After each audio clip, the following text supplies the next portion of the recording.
Hello, good afternoon. Welcome to Project Review Committee for March 2024. We're going to go ahead and start today's meeting at 1:35 p.m. I'm going to go ahead and do roll call for city staff here, starting with myself, Oscar Cepeda. I am the Associate Planner within the Planning Division.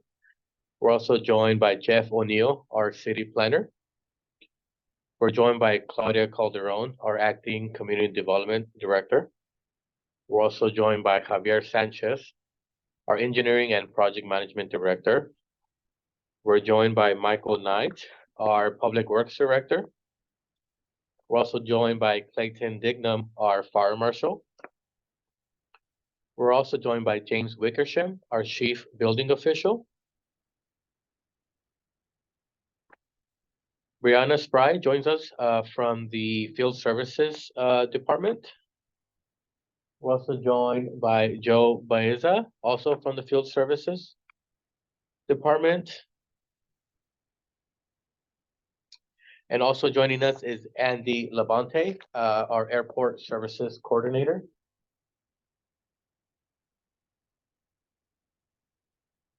And I believe that is all from city staff. Yes.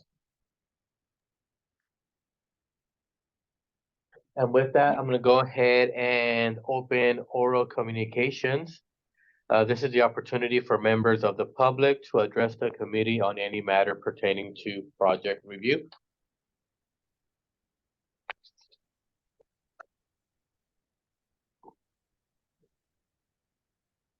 So is this, do we ask you questions about the process, or I mean, what's? No, this is open for the public if they have any comments on any items on the agenda for today. After oral communications, we'll open the meeting for the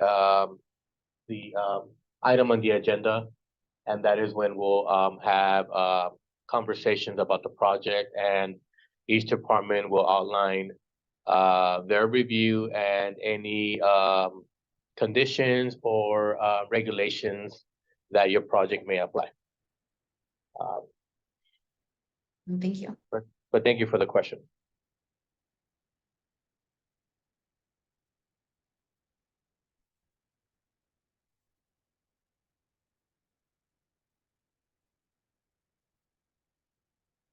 Are there any members that are joining us via online that would like to speak on any matter pertaining to project review?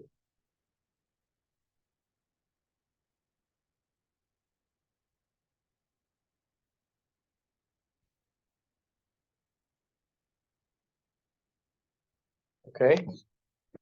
Well, thank you. So we're gonna go ahead and close oral communications. So for today's agenda, we do have one item, which is Project Review Committee number 2024-009 for Reach Air Medical. The applicant is proposing a relocation of their current establishment to be relocated to lot 46F at the Porterville Municipal Airport. The property is currently zoned public and semi-public. It does have a general plan land use of public institutional.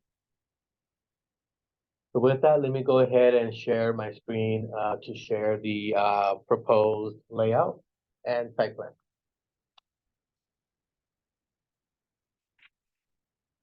And with that, Brittany, if you want to go around the board here, introducing yourselves and a little bit of the description of the operation of the establishment, if you don't mind. Sure, absolutely. So I represent the architect of record. I'm Brittany Hamilton, project coordinator for this project with Kinetic Design and Development. We also have our project architect on here, Justin Petersburg.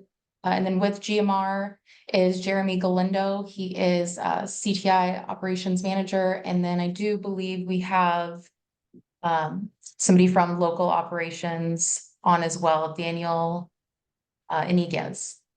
And Jeremy or Daniel, do you want to go over kind of the overview of local operations at this space?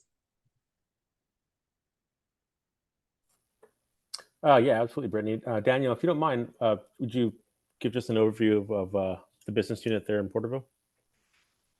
Yeah.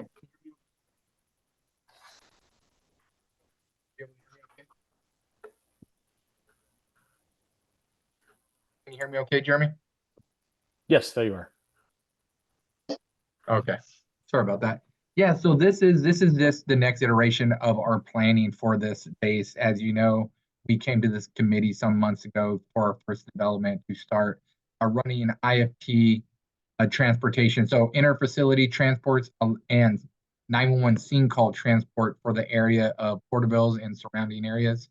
And we've been doing that pretty successful at the Porterville airport at the other site, as mentioned. Over that time, we have purchased a hangar space that is adjacent to this property we're looking to develop. And so just due to its better location to where the hangar is, where we keep our helicopter for other services, this lot just provided us a lot of good space that we can use to develop the actual station, helipad, and things like this. So this was building off of that original plan that we had stated from the jump, was kind of our 2.0 next step project. So we're happy to just be at that part already and to keep continuous this partnership. And so this is that next iteration of building adjacent to the hangar, building a more official helipad, putting in a station area, and just continuing to grow this site. So that's what they do. They're open 24/7 operation for interfacility, hospital emergency transport via the helicopter, or to help provide air services for the 911 when patients are more critical and need longer transport. Thank you, Daniel. With that, I'll start off with just our staff's comments or development standards for on the planning side. As far as the development, making sure that the development itself complies with our development code. Also, specifically our Series 500, which is property is in the airport overlay. Preliminary, I don't see major issues with what's being proposed here on the planning side. Making sure the parking areas complies with our standards under 30410, requirement of landscape areas for the parking area. Also, unused areas also shall be landscaped. Making sure we meet minimum setbacks from property lines. But so far, what's being proposed looks good, preliminary. And we'll provide any additional comments in the review letter. With that, we could hand it off to our fire department with Clayton. Pretty much the same comments I had as the last item that was brought. Projects shall comply with latest applicable codes. Any operation that includes or allows sleeping in the structures shall require the installation of fire sprinklers. NOx access required for the buildings. Fire extinguishers shall be placed to comply with the currently adopted edition of the California Fire Code. And buildings numbers shall be posted so that they're contrasting. A couple of questions that I have on this one, though, is the parking. Well, so what we're looking at, this is going to be basically a heliport. So there's going to be fueling, maintenance, and everything that may be performed on the helicopter while it sits at that location, correct?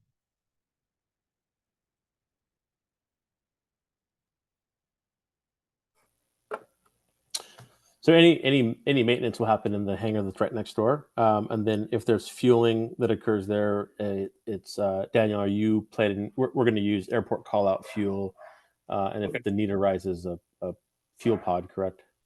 Yeah, Yep, but it'll be, that's correct. it'll be What we do- fueled sitting at that location. Yep.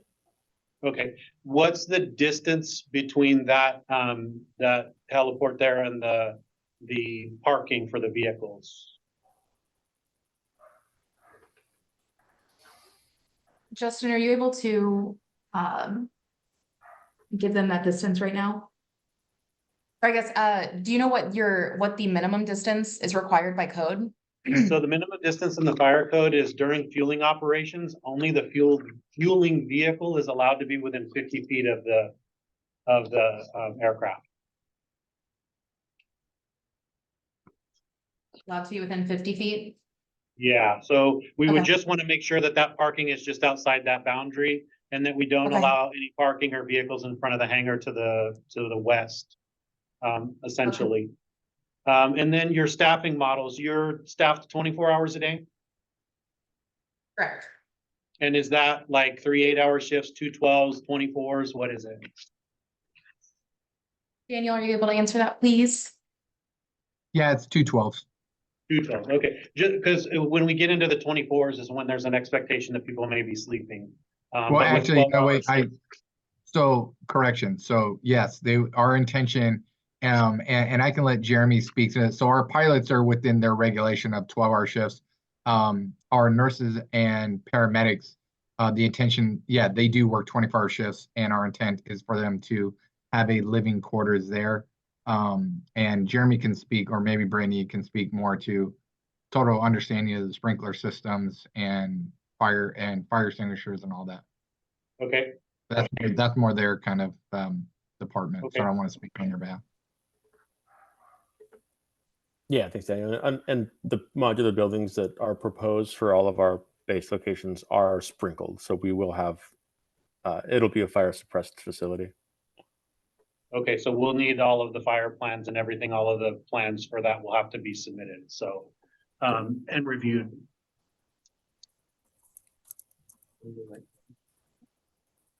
I think on the last one, they told us they weren't gonna be doing it, but they were gonna eventually build a facility that was gonna have sprinklers. Temporary. This was just gonna be a temporary, so basically, based on this, I'll need the fire sprinkler and monitoring plan submitted with that, with the building approval.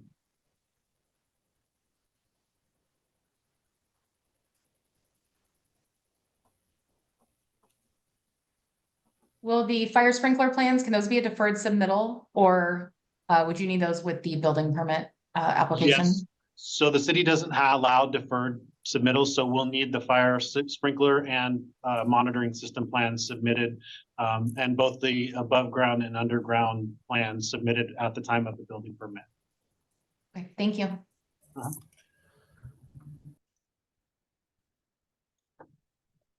Thank you. And that's it. Unless there's any further questions for me, that's pretty much all I have.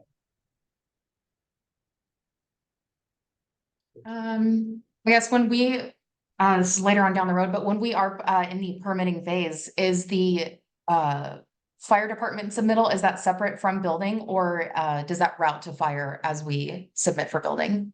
It all comes in as one package submittal, and then internally we handle they handle the distribution to that, as well as all inspections and everything for that permit will all be called into one phone number, and then you would just advise them what permit or what inspection you're requiring, and they'll have us assigned appropriately. Okay, thank you so much. Mhm. Justin, Thank do you have you. any questions for fire at all?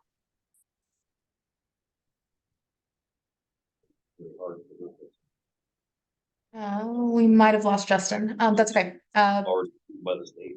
I think that's it. We have to be cautious because if it's a manufactured home and you're gonna be using it for commercial, I'm saying, but if that's what it was designed, we have to check and see what it was. So what they're trying to use, because sometimes they get it wrong.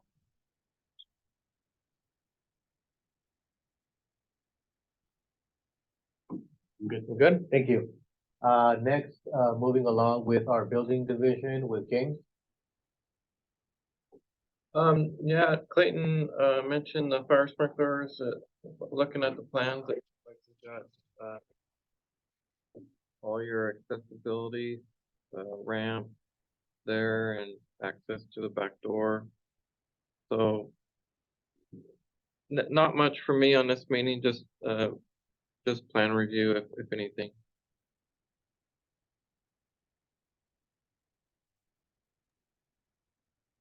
Perfect. Thank you.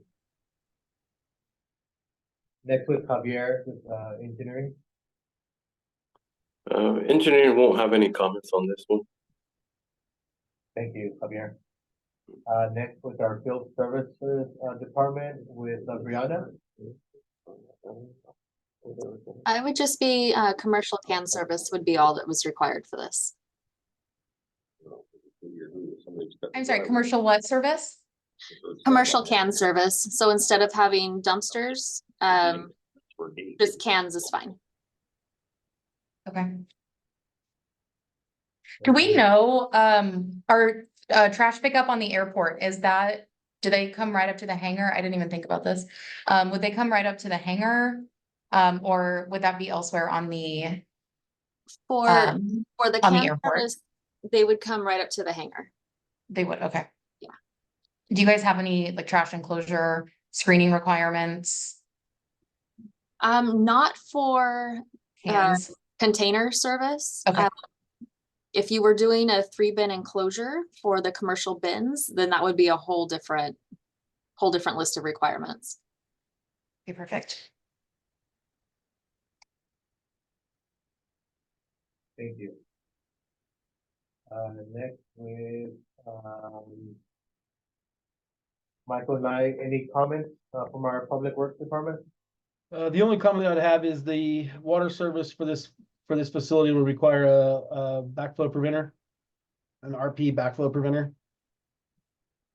And I'm assuming this location will have its own service and meter. So along the lines with that installation will require a backflow preventer. You said RP is in like Ryan Paul. Yes, it's yeah, a reduced pressure. Okay. Do you guys have any sort of existing utilities available on a map? You do, okay, they're just on the GIS. That activated the water line. We were probably one word. That's where that easement. Yeah, so the sewer would have to be extended to tie in. We could confirm if that's a manhole at that location, but. Okay.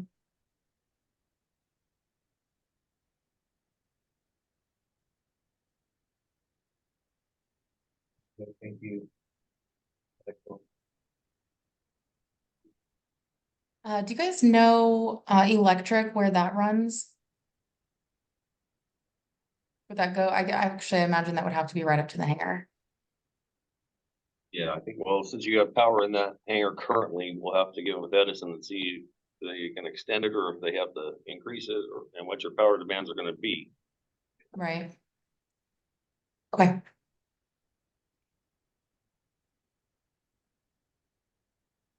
Thank you, Andy. Any comments or conditions on your behalf? No, the Spectrum has finished installing that computer lines along the fence, so that's all in. Other than that, yeah, it's just a matter of going forward. Thank you.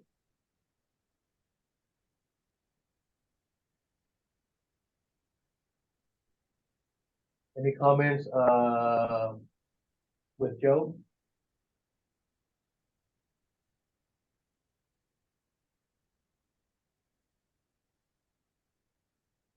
No comments from me. Thank you.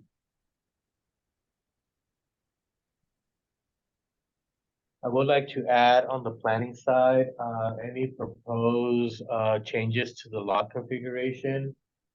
We'll go through a parcel action, which in this case would be a lot line adjustment. So there is a process for that, which we'll include in the PRC comment letter. wanted to add that comment. Awesome. And so do you guys require any sort of lot line adjustment, site plan submittals, approvals? Do you require that before we submit anything to building, or can those two submittals run concurrently?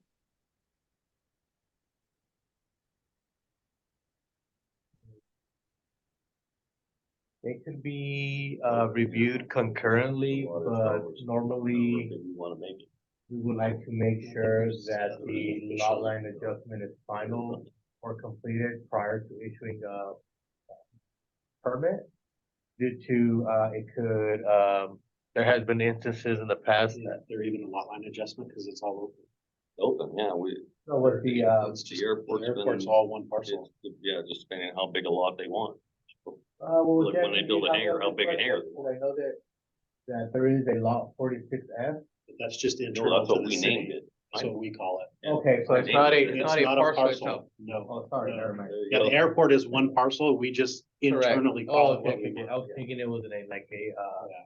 internal lot, like No, no. condominium style. Okay. Yeah. Oh, There no. you go. I scratched that last comment. Okay. But with that, are there any, questions or, comments from the applicant at this time? Thanks. If you guys could just kind of go over what the permitting process and requirements look like, and then if there were any comments, as you know, from like Public Works, Fire Department, that would require separate submittals from us. Other than So the typical.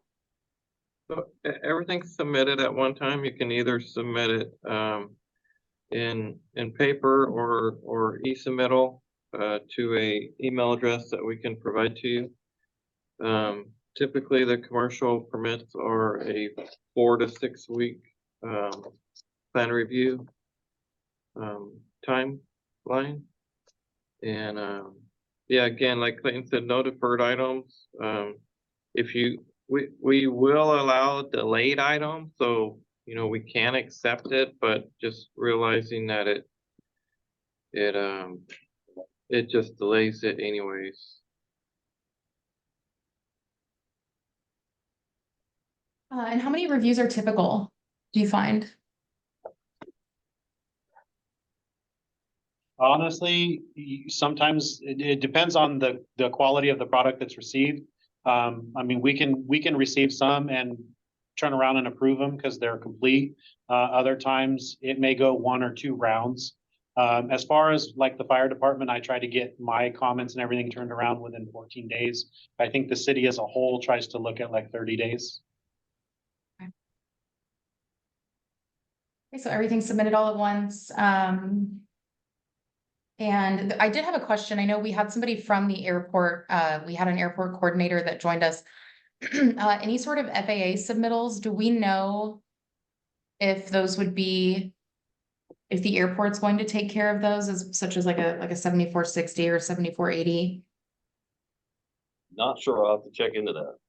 So I know the fire code, I'm just looking at it right here. It says before operating helicopters from helistops or heliports, approval shall be obtained from the FAA.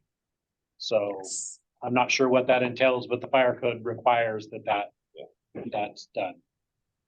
Yes, absolutely. I thought the assistant financial director, Janie maybe was her name. I was thinking she might be on and could have that answer. So we can always reach out to her separately to see if that's something that the airport will facilitate or if we should. Jeremy, do you have any issues or any questions? No, I do not. No, thank you. Thank you, everyone. Okay. Awesome. And then you guys will issue the comments that were Correct. listed after the meeting? Correct. We'll Okay. gather each department's comments and in regards to the review of today's project.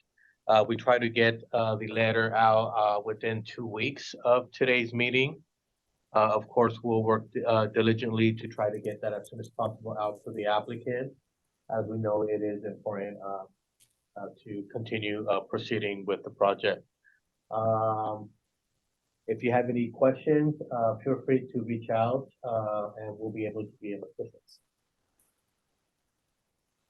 Okay, that sounds great. And will all of the department contacts, will their information be listed on the letter that you send out if we do have any questions? The point of contact for the PRC letter will be planning, and I could always assist in processing any questions you may have. We can always provide each department's contact.